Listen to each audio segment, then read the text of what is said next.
Hi, I'm Cam from MuscleSquad, here in our Milton Keynes showroom to answer a few of the questions you might have about our Phase 3 short rack. As you can see from me standing beside it, it's a good bit shorter than a lot of the all-in-one systems that you're probably used to seeing from us or other manufacturers.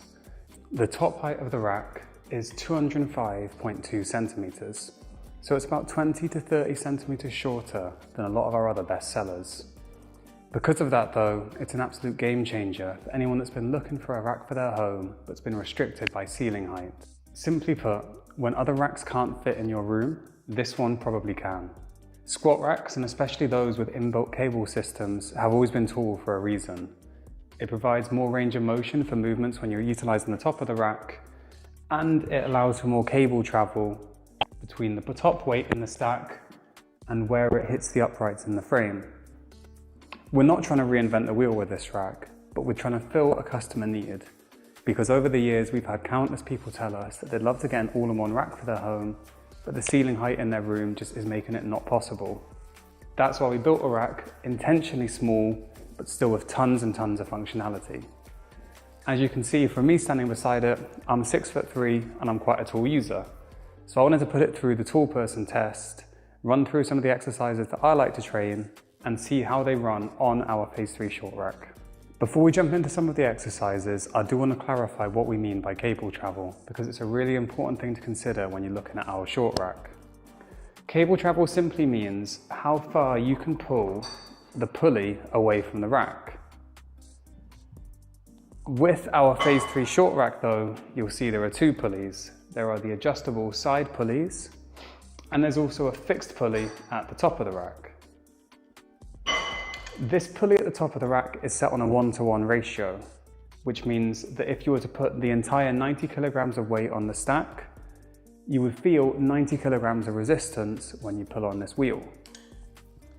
The 2-to-1 pulley, however, that same 90 kilograms of weight is going to give you 45 kilograms of resistance at the handle. There are a whole bunch of pros and cons between the two of them, the main one being that a 1-to-1 system lets you lift heavier, whereas a 2-to-1 system lets you graduate in lighter increments. You know, it's much easier to move up 2.5 kilograms in an isolation movement like a shoulder, lateral raise, than it is to do a 5 kilogram jump. You know, it's just too much. So having both of them is really, really crucial for moving up in weight, but it also affects cable travel. So you'll see here, if I pull on our 1-to-1 pulley, I'm only able to bring it down this much before the pulley on the weight stack hits into the uprights. So this is what we mean by cable travel.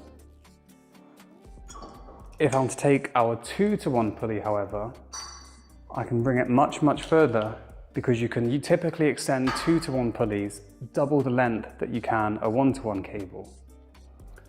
And this is really key to consider with our short rack, because you've got less space inside of the rack for the weight stack to move up and down in. So what that means for you as a user is that a 1-to-1 system gives you much more weight to play with, but less cable travel. And the 2-to-1 system gives you less weight, but smaller increments in between weights and much more cable travel. So we're going to see how that translates into some of the common exercises that you might use on our short rack. You'll see beside me that the Phase 3 short rack comes with a solid lat pull down seat. And obviously with the addition of the 1-to-1 fixed pulley at the top, it's absolutely ideal for doing lat pull downs because you can access that full 90 kilograms of weight. However, you'll bear in mind what I said about cable travel, and you might be wondering if this will be an issue for you when you're training, especially if you're tall like I am and are already going to be starting the movement right at the very top. So I'm going to put a bar on this and I'm going to show you how it works for myself. So to start things off, I've got a pretty standard straight lat pull down bar. The benefit of training with one of these on a shorter rack is because your hands are already going to be high up for the grip placement, you can start the movement almost next to the carabiner. If you were to use a close grip handle, for example, where my hands are maybe going to be here, then I'm not going to have as much range of motion because I'm starting lower down the movement. So my preference on the short rack is definitely the traditional lat pull down handle.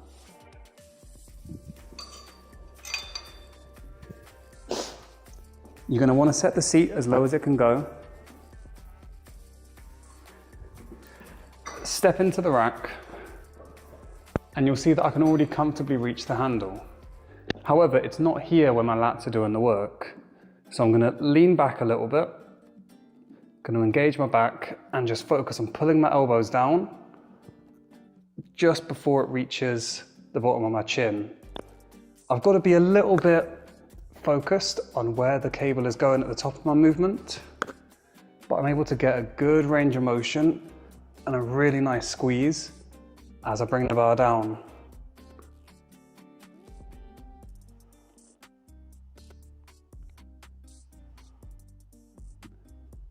So it's absolutely possible for me to train lat pull downs on this rack. Yes, I might not be bringing my hands all the way extended at the top, but as our personal trainers will tell you, that's not where you're engaging your lats. So this works absolutely fine for me.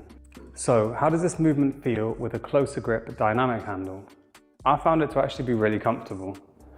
So I can grip the handle, lean back a little bit, pull with my elbows, and I can still get a good squeeze. Again, I'm just a little bit conscious of not clanging the top of the cable into the wheels. But, you know, if you're a couple inches shorter than me, then I think you'll be golden. Yeah, that one feels good. The only consideration I think you've got to make for lat pull downs is on dynamic grip handles where the hole is a bit too wide for our standard carabiners, and we've then got to double up with the second one. When I do that, I'm lowering where my grip is, and therefore the range of motion just isn't good enough for me. So I do think you want to stay to the slimmer attachments that can fit through a single carabiner. That's going to give you plenty of range of motion, but the moment you add two, just because of the height of the rack, that's where the limitations come in. So it's a small thing to note, but I did want to point it out. So an exercise that I'm a big fan of for both my shoulder health and upper back are face pulls. With this, you've got two options. You can do them on the adjustable 2-to-1 pulley, but again, if you're a bit tall, you might run into the issue that I do, where once I've taken it out of the rack, I've got to lift my arms up a little bit to bring it to face level. It's not the end of the world, I can still complete a rep, no problem. And I've still got a good squeeze in my back. But you may prefer using it on the 1-to-1 attachment. So, easy switch, brings the rope higher, but you just have to bear in mind that obviously the weight is going to be exactly what it shows on the stack, and you've got to bear in mind the cable travel as well. So from here, retract my shoulders, and I can still get a full rep in. I've just got to stand a bit closer to the machine.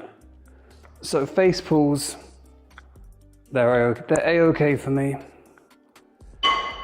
Yeah, those feel fine. So I removed the lat seat to test out another favorite, which is of course tricep pushdowns. So two options here between the 1-to-1 and the 2-to-1. On the 2-to-1 pulley, I can come close to the rack and I can get a good range of motion in the 2-to-1 setup.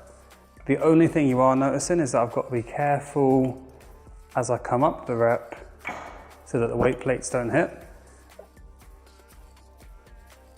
But I can easily train this movement and it feels really, really smooth on the 2-to-1 setup. Alternatively, if you wanted some extra height, you could very easily bring it onto the 1-to-1. I'm going to have to drop that weight a little bit. And then it's coming from an angle that you're probably a bit more used to. And again, I'm just under the max cable travel here, but I'm managing just fine there.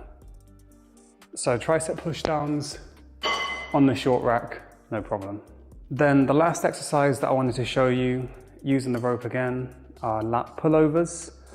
This one becomes a bit of a concern with the Phase 3 short rack only because of the cable travel. So you'll notice if I try and do it on the 1-to-1, because I'm going to step out a little bit and then I want to bring the cable all the way past my hips, I'm going to hit the top upright. So this one does need to be performed on the 2-to-1 system, but it's not typically a movement you're going to go super heavy with. So I don't see there being any issue at all with this. I've just got to step out and I can very easily complete the movement on that 2-to-1 setup with, again, 90 kilograms on the stack. So I've got 45 kilograms I can go up to. That's going to be plenty for most people. So those are a few of the exercises that I wanted to show you. As someone who's 6'3" and trains on this rack regularly, you know, I can quite easily accommodate the different exercises. I've just got to know which pulley I want to use for certain movements. But overall, the training experience is smooth. And if you are limited by ceiling height, I don't think you've got to be worried about how you can train on this rack, because the 2-to-1 cable travel covers a lot of the issues that you might find on the 1-to-1 stack. And the height is still plenty good enough for me to do lat pull downs. So all I can say is that I find it really pleasant to train with, and I do think anyone that's my height or below would feel the same as well.